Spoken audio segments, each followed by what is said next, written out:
அன்பு உறவுகளே வணக்கம். உங்கள் அரசு பொன் அரசு.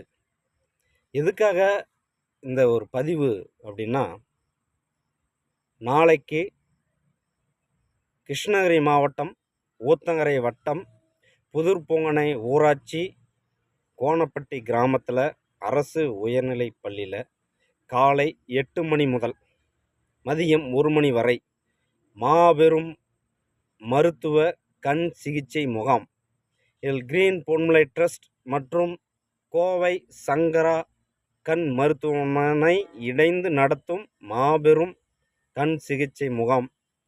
அதனால் அனைத்து ஊர் பொதுமக்களும், சுற்றுவட்டார பகுதியில் இருக்கக்கூடிய ஊர் பொதுமக்கள் அனைவரும் இந்த கண் சிகிச்சை முகாமில் கலந்து கொண்டு பயன்பெறுமாறு தாழ்மையுடன் கேட்டுக்கொள்கிறேன். நன்றி, வணக்கம்.